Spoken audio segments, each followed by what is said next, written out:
It's okay. I know what you're thinking. Fat bloke, loud shirt. Where's the dartboard? Yeah. I'll have you know, I've just scored 180 backstage. Yeah. Pretty good with 3 darts. Not so good for a resting pulse rate, but... I'm not nervous, I've just jogged here.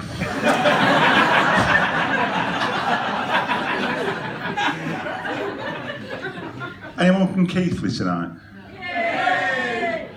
Tell you what, I'm impressed. If I was going to get paid 20 quid for a ticket, get 3 buses, I don't have to cut my bail tag off.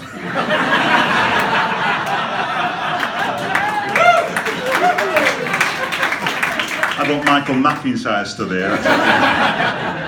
Now, those of us less familiar with West Yorkshire's darker recesses, Keighley is a small town just outside civilization, I suppose.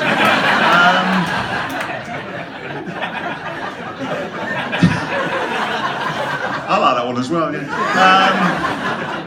Danny Boyle actually was going to make it the location for 28 Days Later, but the zombies went on strike for better conditions.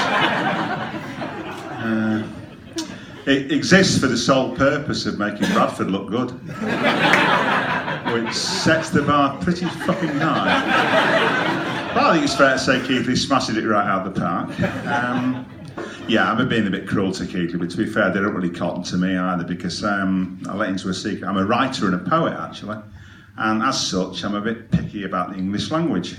A bit pedantic, if you like, yeah? In fact, I'll put my cards on the table right here, and I'll say that I believe that anyone who types into social media the words should have instead of should have both their hands cut off.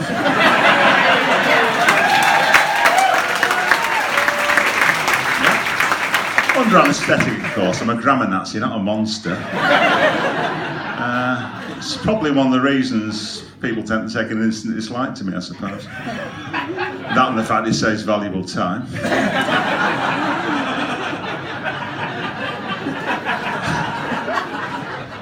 A fella in a local shop always calls me Peter, which is a bit weird considering my name's Jem. And it's been going on for ages, and I said to him the other day, I had to say something. I said, look mate, I'm not being funny, but my name's Jem, not Peter. He said, I know, it's short for pain in the arse. It's a mnemonic. That's it's an acronym actually, but there you go. I go in my local supermarket and it really annoys me. Right, I always use the express checkout, and right behind the express checkout is the stationery department, the stationery aisle, and stationery is misspelt with an A, not an E.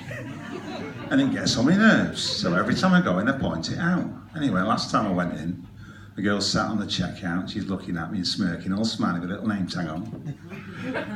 And she says, any change for you? So I just pointed right above her head and said, that should be 6 items or fewer.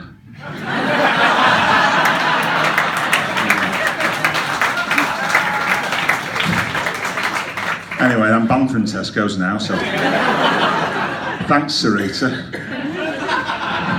Unexpected laugh in the bagging area there. Yeah, similar sort of thing. The other little foible I've got is that I tend to take things literally. I'm a bit of a literalist. In fact, whenever I see a sign saying wet paint, sometimes I've got my flies open before I realise it's not actually an instruction.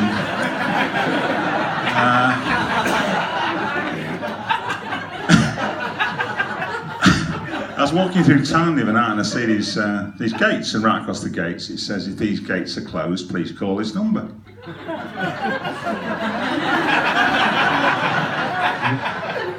And it rings and it rings and it rings. I thought, this is unprofessional. And then eventually a guy answers and he says, what? I thought, no, it doesn't tell me his name, it doesn't tell me his number, just what? I said, your gates are locked, mate. And he went, what? I'm like, I'm going to have to work on this one, aren't I? So I said, your gates are locked, and it says on your gates that if your gates are closed, I've got to ring this number. And he said, yes, but not at 2 a.m. in the fucking morning. I don't know, having that. I said, well, actually, AM stands for ante-meridian. So when you know, an ante-meridian is Latin for before noon. So what you're actually saying when you say 2 a.m. in the morning, is 2 in the morning in the morning. And that's tautological. And tautology is a grammatical faux pas, up with which I will not put.